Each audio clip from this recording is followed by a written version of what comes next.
Aujourd'hui, j'aimerais te parler d'une habitude de laquelle j'ai du mal à me défaire depuis toujours. J'ai l'impression d'avoir toujours été comme ça depuis ma plus tendre enfance.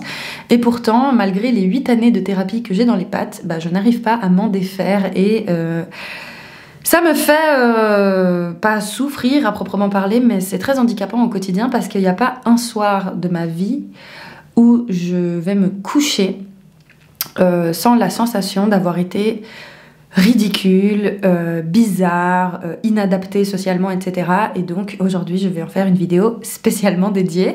L'habitude en question, c'est le fait de passer son temps à se justifier auprès de tout et de tout le monde, dans toutes les situations possibles et imaginables, de manière adaptée ou inadaptée, très souvent de manière inadaptée. Et en gros, ça me donne l'impression de vivre dans un tribunal géant, continuellement, comme si j'étais à un procès en cour d'assises constant dans ma vie et que à tout moment il allait falloir que je justifie non seulement mes actes ou mes paroles, mais aussi mes pensées, mes opinions, mes valeurs, mes rêves, mes peurs, mes désirs, enfin bref, absolument tout doit pouvoir être expliqué, justifié et transmis à l'autre. Je pense pas que en soi ce soit un problème d'être comme ça, je suis quelqu'un de très transparent et ça peut plaire ou déplaire, dans tous les cas, voilà, je pourrais juste être moi-même et ça ferait le tri. Les gens à qui ça dérange, ça les dérange et ils laissent tomber. Les gens à qui ça pose pas de problème, et ça leur pose pas de problème et ils sont dans mon entourage. Le fait est que ça me pose un problème à moi d'être comme ça parce que je sais aujourd'hui que j'ai pas besoin toujours pour être respectée, aimée, considérée, intégrée, peu importe, je n'ai pas besoin de faire une autopsie psychologique et émotionnelle de mon existence à toute nouvelle personne que je rencontre, comme s'il fallait que je prévienne ces gens de où ils mettaient les pieds quand ils me rencontrent. Il y a eu un moment dans ma vie où c'était littéralement nécessaire pour ma survie psychologique de justifier tout ce qui se passait dans ma vie parce que, comme je l'ai expliqué dans cette série de vidéos-là sur les violences domestiques intrafamiliales faites aux enfants, dans mon histoire familiale, pendant une bonne vingtaine d'années, j'ai vécu de la maltraitance, notamment de la part de mon père, quotidiennement, très intense. Et donc, oui, quand j'étais plus jeune, effectivement, je devais me justifier et si je le faisais pas, je m'en prenais plein la gueule derrière. Donc, je sais très bien d'où ça vient, je sais que c'est d'origine traumatique, je sais que c'est un comportement que j'ai eu pendant très longtemps et justement, j'essaye de m'en défaire. Je devais vraiment me justifier surtout au point de devoir expliquer même mes micro-expressions faciale. C'est-à-dire que, pour te donner un exemple très concret, quand mon père m'en mettait plein la gueule sans raison, forcément je réagissais et la réaction que j'avais la plupart du temps, c'était d'ouvrir mes yeux comme ça, genre faire cette tête quoi. Et le simple fait d'avoir les yeux ouverts comme ça, pour lui, c'était déjà un signe d'affront. Et donc je devais arrêter de le faire. Et si je ne l'arrêtais pas, je devais justifier pourquoi j'avais les yeux ouverts comme ça. Le truc, c'est qu'en fait, même quand j'étais gamine, quand je me justifiais, c'était pire parce que ça lui donnait encore une raison derrière de m'insulter, de me menacer ou de me dire des atrocités, etc. Parce que vu que j'essayais de me justifier, lui, il pensait que j'essayais de rendre normal mon comportement et donc c'était pire, enfin bref. Donc en gros, cette justification, c'était un faux moyen de survie, entre guillemets, puisque je devais le faire de toute façon, mais quand je le faisais, ça empirait quand même la situation, donc ça réglait rien, en fait, à la fin. Enfin bref, tout ça pour dire que cette année, j'ai 27 ans et j'ai pas envie d'arriver à mes 30 ans à avoir toujours cette attitude au quotidien. Donc j'insiste, ici, j'ai pas envie que des gens me disent « Caro, ça sert à rien que tu cherches à changer, les gens doivent t'accepter comme tu es ». Le but, c'est pas ça, le but, c'est que j'ai une attitude qui me rende fière de moi et qui me fasse m'aimer plus, parce que j'ai une estime de moi qui est dégueulasse, qui transperce le centre de la Terre pour arriver jusqu'en Australie tellement elle est basse. Et donc, pour ma propre estime de moi, j'aimerais réussir à ne pas me justifier tout le temps pour rien, dans toutes les circonstances possibles et imaginables. Je vais te donner un autre exemple pour que tu vois à quel point ça peut être gênant et à quel point ça peut être vraiment problématique au quotidien avec le nouveau club de sport dans lequel je m'entraîne. Pour les personnes qui ont suivi notamment ce que je raconte dans cette vidéo aussi, j'ai dû quitter le club dans lequel j'étais suite à des choses qui se sont passées vraiment très négatives et tout, et qui m'ont, mine de rien, assez ébranlée, quoi. Je vais pas dire traumatisée non plus, mais bon, ça m'a quand même ça m'a impacté assez fort.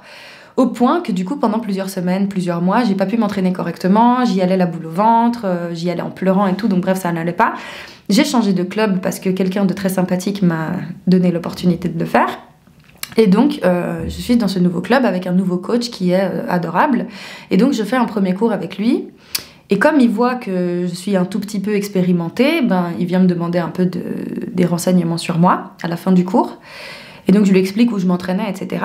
Et en fait, quand je lui dis ces choses-là, j'ai des émotions qui me viennent en fait. Donc je me justifie sur ces émotions et je lui dis ouais, si jamais ça...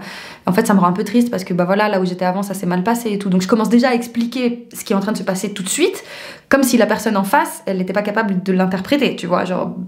Il aurait juste pu interpréter que si j'avais la voix qui tremblotait ou qui devenait plus aiguë et que si je tremblais un peu, c'était probablement parce que j'avais vécu un truc douloureux là-bas. Mais non, il a fallu que j'anticipe ça et que je lui explique que si j'avais cette réaction, c'était pour cette raison-là.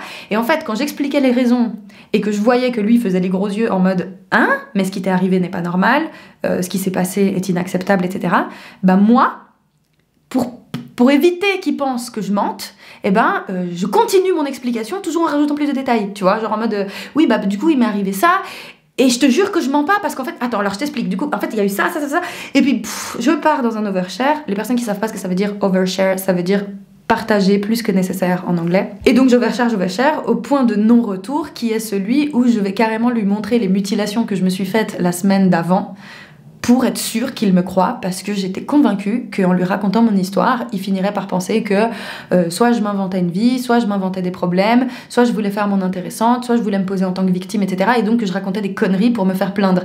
Et donc, pour prouver que je mentais pas, j'ai dû lui montrer mon bras avec des mutilations, alors qu'il ne m'a rien, strictement rien demandé. Et que si ça se trouve, ce mec, je l'ai mis mal à l'aise, ou que peut-être que je lui ai aussi fait du mal indirectement parce que je l'ai trigger, voilà, bref.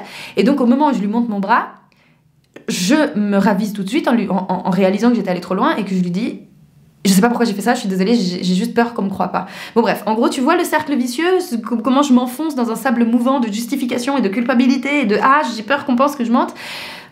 C'est très pesant, c'est très pénible. Donc bref, je me suis excusée, je lui ai tout de suite dit que j'étais désolée de lui avoir imposé cette vision. Alors non plus, c'était pas non plus hardcore quoi, mais voilà, c'était par respect pour lui et il a été super cool, il m'a rassurée, enfin bref, ça m'a apaisée.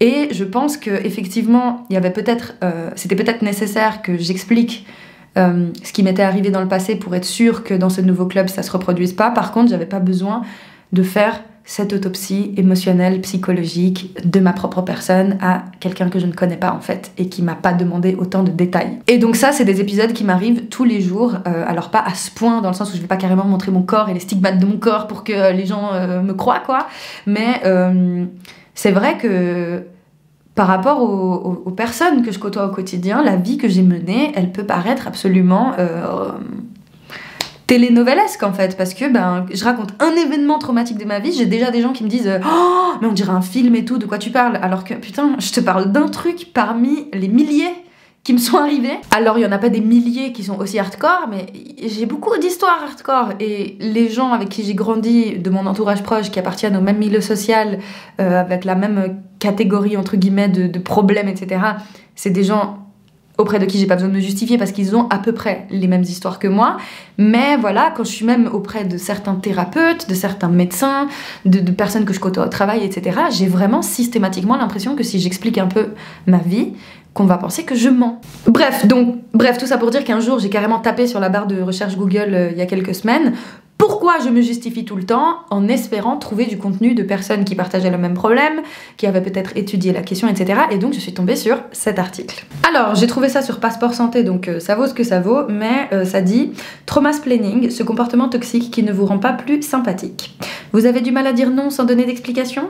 Vous ne pouvez pas vous empêcher de vous justifier auprès des autres? Vous ressentez le besoin de parler de vos traumatismes pour expliquer vos actes? Alors vous souffrez peut-être de traumasplaining. Découvrez ce qu'est ce comportement toxique qui peut nuire à votre bien-être et à votre entourage. » Le traumasplaining ou plainte traumatique en français n'est pas un terme encore très répandu. Il a été développé par une thérapeute du nom de Dana Carreta STE. Et en gros, il s'agirait donc de l'acte de se sentir poussé à se surexpliquer en raison de la peur que les autres se fâchent ou soient frustrés contre vous, ne vous comprennent pas ou vous rejettent. Les personnes qui font du trauma-splaining ont tendance à étaler leurs problèmes personnels et leurs traumatismes pour justifier leurs choix et leurs actes. L'objectif de cette approche est souvent d'obtenir la validation des autres et de plaire à autrui. En outre, le trauma-splaining est le fait de se justifier constamment auprès de son entourage par peur d'être jugé ou d'avoir des réactions négatives. Selon Monica Yates, le trauma-splaining peut être une façon de ne pas assumer ses propres actions, ce qui conduit à se positionner en tant que victime. Or, elle explique que le fait de s'appuyer sur les autres pour se sentir en sécurité créera une illusion de sécurité mais ne permettra pas à votre corps de faire l'expérience de la sécurité viscérale. Et ça, c'est très très important, on va y revenir. Quant à Anna Martin, elle explique qu'en utilisant ses propres traumatismes comme justificatif de ses actes auprès des autres, cela peut nuire au processus de guérison des traumatismes en question.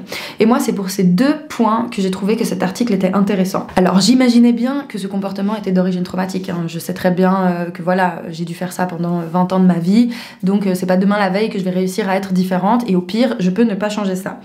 Comme je te l'ai dit au début de la vidéo, le problème c'est que moi ça me pèse d'être comme ça, j'aime pas être comme ça, j'aime pas quand les gens font ça avec moi aussi, parce que même si je les comprends et j'ai de l'empathie, je trouve que c'est pas nécessaire, et que quand je le vois chez les autres, je me rends compte en fait des limites de ce comportement et du fait que c'est pas que c'est malsain, mais qu'il y a quelque chose qui va pas en fait, c'est pas nécessaire quoi. Et moi quand je vois des gens faire ça avec moi, tout de suite je les arrête et je suis là genre tranquille, je te crois, y a pas de souci, t'as pas besoin de te justifier, arrête de faire ça, genre tu peux être toi-même, etc. Donc j'aimerais pouvoir appliquer cette bienveillance et cette empathie envers moi-même. Donc oui, j'avais compris que c'était d'origine traumatique, par contre j'avais pas compris que déjà de 1, le fait de faire ça, c'est aussi une manière de renforcer perpétuellement la vision que l'on a de soi-même, et quand cette vision-là, elle est issue de tous ces traumatismes-là, forcément, c'est pas une vision positive de soi, et justement, c'est ce qui explique une estime de soi dégueulasse, une instabilité par rapport à la perception de soi très forte, etc. Donc c'est vrai que je me rendais pas compte de à quel point tous les jours je renforce une vision négative de moi en faisant ça. Et aussi j'avais pas compris que ça pouvait donner la sensation que je cherche à me victimiser, alors que vraiment c'est tout ce que je ne veux pas. J'ai pas envie que les gens me voient comme une victime. Par contre, je ne peux pas m'empêcher de toujours faire cette exhibition psychologique comme si c'était vraiment essentiel au fait que je sois en sécurité, alors que c'est le contraire en fait. En plus de ça, c'est pas compliqué à comprendre ce mécanisme. Quand tu te justifies, c'est que tu te défends, et si tu te défends, c'est que tu penses que tu vas être attaqué. Et si tu penses que tu vas être attaqué dans une situation où il n'y a aucune raison que ça arrive, eh ben c'est que c'est d'origine traumatique. Tu penses que tu vas être attaqué à un moment où il n'y a aucun signe de danger, parce qu'en fait c'est des réactions post-traumatiques par rapport à des vraies attaques qui ont eu lieu par le passé, qui peuvent être plus ou moins violentes, plus ou moins fréquentes, plus ou moins intenses. Et je pense que vraiment le point essentiel que je voudrais retenir de cet article, et que j'aimerais que tu retiennes à l'issue de cette vidéo, c'est le fait que quand tu es dans un cycle de réactions post-traumatiques perpétuelles qui parfois durent sur des années et des années, eh ben, le fait d'avoir cette attitude, c'est vraiment une manière de renforcer ça, et ça ne permet pas à ton corps, dans ta chair, de comprendre que tu es en sécurité actuellement.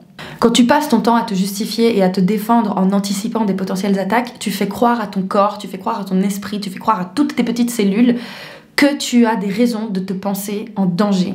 Et en fait, cet état-là, c'est ce qui te maintient en fait dans la bulle de trauma, dans les souvenirs, dans les flashbacks, dans le passé, dans les pensées ruminantes, dans l'anxiété, dans la dépression. C'est ça en fait, c'est ça qui nous englue à l'intérieur. Et donc j'ai vraiment envie de donner l'occasion à mon cerveau et à mon corps d'expérimenter le monde aujourd'hui sans qu'il ait la sensation illusoire qu'il va mourir en fait, parce qu'il ne va pas mourir, il est là, il existe. Et en fait, que quelqu'un ne t'aime pas, que quelqu'un ne te supporte pas, que quelqu'un sans raison n'apprécie pas particulièrement ta présence, ou juste n'a pas envie d'échanger avec toi, machin, c'est pas forcément un synonyme de ta perdition.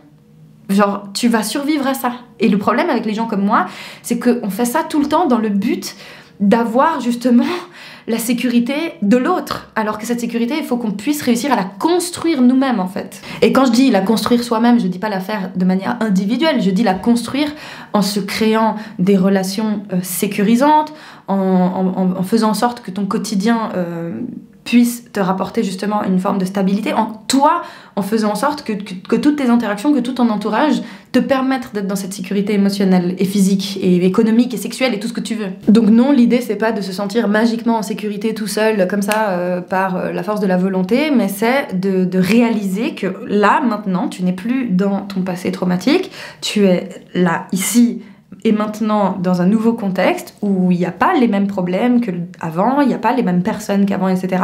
Et donc t'as pas besoin d'avoir la même attitude qu'avant aussi. Et aussi j'étais tombée sur un TikTok de Tevikon, je suis désolée si je dis mal son nom de famille, Tevikon ou Tevikon, je sais jamais, mais je l'avais déjà cité dans les vidéos sur les violences intrafamiliales, donc vraiment je te conseille vivement son contenu, notamment sur TikTok, très intéressant.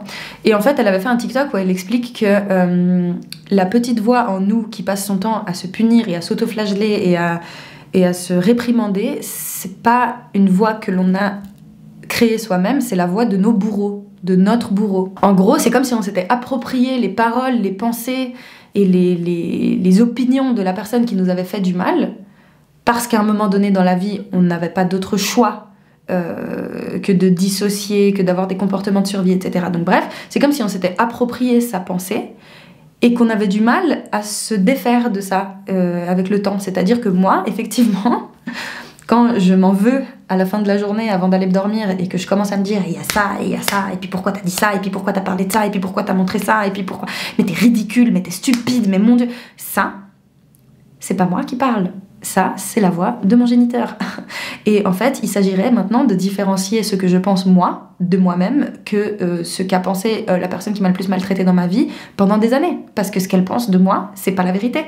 Et ce que je pense de moi, ben, ça peut toujours bouger. Et j'ai le droit de me faire une nouvelle opinion sur moi-même. J'ai le droit d'être une nouvelle personne, en fait. J'ai le droit de ne pas être la personne que j'étais dans le passé, la personne souffrante, la personne traumatisée. J'ai le droit de ne pas être définie, en fait, par mon vécu traumatique. Et je pense que c'est ça qui est important. Et en fait, c'est problématique au point que ça peut même impacter, ne serait-ce que le concept de consentement, et a fortiori de consentement intime, sexuel, parce que on a tendance à dire souvent oui, un non c'est un non, si c'est pas oui c'est non, bref on connaît voilà tous ces slogans féministes qui sont très utiles et très importants, hein. Le but c'est pas de les critiquer en soi, mais c'est juste que si on dit aux gens que il faut juste dire oui ou non dans une situation pour donner ou pas son consentement, on balaye du revers de la main tout ce qui nous empêche de dire non.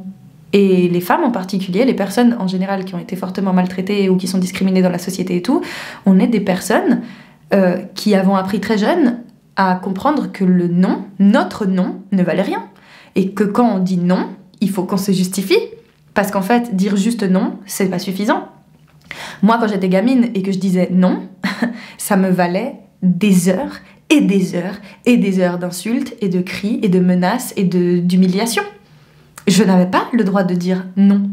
Je n'avais pas le droit de dire que je n'étais pas d'accord, que ça ne me convenait pas, que je n'avais pas envie de, que je n'étais pas d'accord avec. Ça n'existait pas dans ma vie, ça n'existait pas, et ça n'existait pas jusqu'à mes 20 piges en fait. Et dans ce comportement, il y a une très grande variable d'auto-sabotage, puisque inconsciemment, je pense, surtout dans les relations amicales, amoureuses, enfin les relations sociales à proprement parler, pas forcément le travail ou quoi, je pense vraiment que quand on fait ça dans les relations sociales, le but c'est de s'auto-saboter, c'est de dire à la personne « Tu veux être mon ami ? Tu veux t'intéresser à moi ? Tu veux peut-être éventuellement me date ? Attends, je pense que t'as pas compris qui j'étais. Regarde là, derrière la couche que tu vois ici, regarde le merdier. Tu vois cette quantité de merde là, sous la croûte ? Tu veux vraiment voir ça ? Tu veux vraiment aller là-dedans ? Non, moi je pense pas. Hein. Tu devrais me violenter, tu devrais m'insulter, tu devrais me dénigrer, tu devrais m'humilier devant tout le monde. Pourquoi tu t'intéresses à moi ? Pourquoi tu veux être gentil ? Pourquoi t'es bienveillant ? Non, c'est bizarre. Forcément tu veux quelque chose. Forcément tu vas me soutirer quelque chose, tu vas manipuler, tu vas me mentir, tu vas m'utiliser.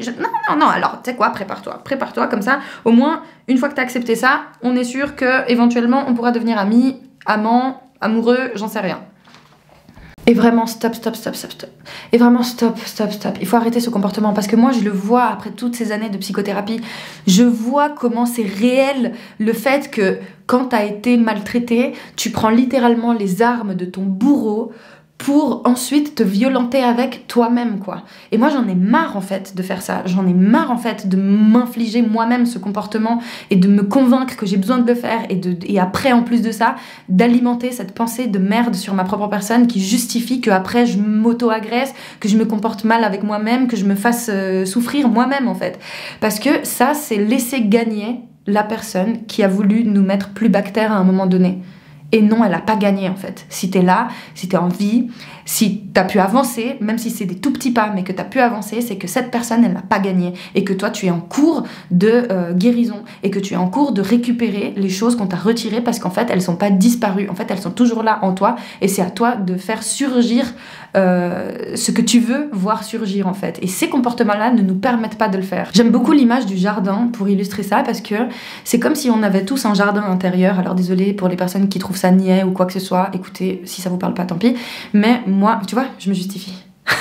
Bref, donc cette image de jardin me parle parce que quand t'as été longuement maltraité, ce que tu comprends, c'est que les gens, ils peuvent rentrer dans ton jardin quand ils veulent et comment ils veulent, qu'ils ont le droit de promener leur chien et de laisser leur chien chier dans ton jardin sans ramasser le caca, qu'ils ont le droit d'arracher les jolies fleurs, qu'ils ont le droit de laisser pousser les mauvaises herbes ou même de le polluer avec des produits chimiques ou que sais-je. Et une fois que ces personnes-là ont arrêté de saccager ton jardin, c'est-à-dire une fois que tu es sorti de la situation de maltraitance active et imminente, et ben le jardin il est à toi, et toi t'en fais quoi? Et ben toi tu continues. Et en fait tu continues en te demandant mais pourquoi mon jardin pue la merde? Pourquoi en fait il y a autant de mauvaises herbes? Mais pourquoi en fait il y a rien qui pousse? Pourquoi ça? Mais pourquoi il y a de la merde partout? Mais en fait c'est toi. En fait, c'est toi qui continues avec les armes de ton bourreau de te violenter toi-même en fait. Et donc l'idée c'est de mettre tout à zéro et de se dire maintenant je vais imaginer que le jardin il est vierge et je vais faire pousser ce que moi je veux. Et comment je sais ce que moi je veux si pendant longtemps je me suis définie exclusivement à travers le regard d'autrui?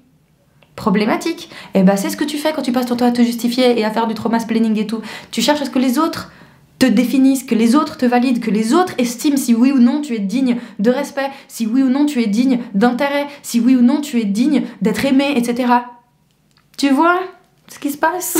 Donc comment on fait pour que ce jardin nouveau puisse fleurir avec ce que nous on a envie, avec les fruits, les légumes, les fleurs, les choses qui nous intéressent à nous et qu'on veut voir dans notre jardin? Et ben c'est littéralement comme le sport. Le cerveau, c'est comme un muscle. Il faut littéralement apprendre à son cerveau à prendre d'autres chemins, comme un entraînement sportif. Imaginons, t'as une personne qui vient du milieu de l'athlétisme et on lui fait faire de la boxe, et ben il va falloir qu'elle ait un entraînement différent pour développer des muscles différents, pour développer des réflexes différents, des gestes différents, etc. Et pour le faire, bah, qu'est-ce qu'il faut qu'elle fasse? Il faut déjà qu'elle comprenne le nouveau sport qu'elle veut faire, qu'est-ce qu'elle est censée muscler pour faire ce nouveau sport, quel type d'exercice elle doit faire, et une fois qu'elle a compris ce qu'il fallait faire, il faut qu'elle le fasse, et qu'elle le fasse de manière régulière, parce qu'en fait on se muscle pas et on s'entraîne pas comme ça du jour au lendemain, c'est une discipline, ça prend du temps, etc. machin, et donc à l'image des muscles, le cerveau se travaille. Donc plutôt que de laisser ton cerveau faire les mêmes connexions tout le temps, le même petit chemin neurologique, synapsique, je ne sais pas comment on appelle ça, mais bref, plutôt que de laisser ton cerveau tous les jours, inconsciemment, automatiquement, renforcer ce mécanisme et continuer de chier dans ton jardin, il faut que tu fasses l'effort conscient et quotidien d'arrêter quand il commence à le faire, de tout de suite l'arrêter. Et si tu n'y arrives pas, c'est pas grave. Mais surtout, il faut lui enseigner une nouvelle voie. Et donc, il faut s'habituer à faire des nouvelles choses qu'on n'a pas l'habitude de faire avant. D'où l'intérêt des exercices de psychologie positive, de développement personnel, que beaucoup de gens adorent dénigrer et adorent considérer comme étant de l'arnaque ou des conneries individualistes, néolibérales, etc. Alors oui, bien sûr que le développement personnel, ça peut être instrumentalisé pour faire beaucoup de merde et ça peut être apolitique, etc. J'entends ça. Et d'ailleurs, j'en ai fait une vidéo là où je fais une revue d'un livre qui critique tout ça. Donc oui, je sais bien que non, les outils de développement personnel et de psychologie positive et tout ne solutionnent pas le grand mal de ce monde, etc. On est bien d'accord. Par contre, ils sont utiles justement à l'échelle individuelle. Et quand on fait un travail personnel là-dessus, de guérison des traumas et d'avancer dans sa vie plutôt que de rester coincé là-dedans, eh ben oui, ces exercices nous aident. Et oui, c'est important de faire ces autres petits chemins et de créer de nouveaux sillons, de nouveaux jardins. Donc parmi les exercices, moi, dont j'ai déjà entendu parler et que je ne fais pas mais que je vais commencer à faire, n'est-ce pas, surtout après la publication de cette vidéo, parce que je vais me sentir obligée de le faire. Tu vois, j'ai réussi à exploiter un trait à mon avantage. Une fois que je publie la vidéo, comme je l'ai publiée, ça me force à l'appliquer. Et c'est par exemple le fait de tous les soirs penser à une chose dont on est fier. Il y a une thérapeute qui m'avait expliqué ça, l'hippocampe, donc l'organe cérébral qui s'occupe d'emmagasiner les souvenirs, quand il a été notamment dans l'enfance et dans l'adolescence impacté par des maltraitances diverses, et l'hippocampe il s'atrophie et il a tendance à ne retenir que les souvenirs traumatiques et les choses qui ne vont pas, et donc le cerveau va avoir une tendance naturelle à ne retenir que les trucs qui nous ont fait sentir mal, les émotions négatives, etc. D'où le fait que aussi, nous-mêmes, on a du mal à se rappeler des événements positifs, on a du mal à se dire « mais attends, j'ai pas vécu que de la merde, il y avait quand même des choses bien, pourquoi j'arrive pas à m'en rappeler ?» etc. Donc ceci explique cela. Mais l'avantage, c'est que l'hippocampe, comme toutes les parties de notre cerveau, c'est pas éteint, c'est pas rigide, c'est pas fixe. On peut les travailler, on peut les aider à récupérer certaines facultés, etc. à travers des exercices quotidiens aussi, ou hebdomadaires, j'en sais rien. Mais en tout cas, pour travailler cet hippocampe, moi on m'avait proposé que tous les soirs je me pose et dans un carnet dédié à ça, j'écrive un truc dans la journée dont je suis fière et que je fasse l'exercice conscient d'essayer de me rappeler dans la journée qu'est-ce que j'ai fait qui m'a rendu fière de moi, qui m'a donné une bonne estime de moi. Parce qu'en fait on en fait, les gens qui ont été traumatisés, on fait plein de trucs au quotidien. Nous, on ne retient consciemment que les choses qui ne vont pas à cause de la structuration de notre psyché, etc. Mais factuellement, au quotidien, les gens qui nous entourent, ils voient un tas d'autres choses que l'aspect traumatique de notre vie, en fait.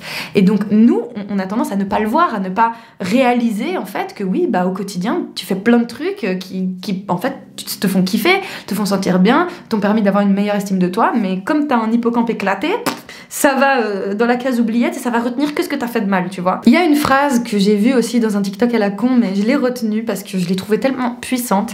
C'est une phrase en anglais, je saurais pas trop la traduire en français de manière aussi impactante, mais c'est une phrase qui dit « Brain language is behavior ».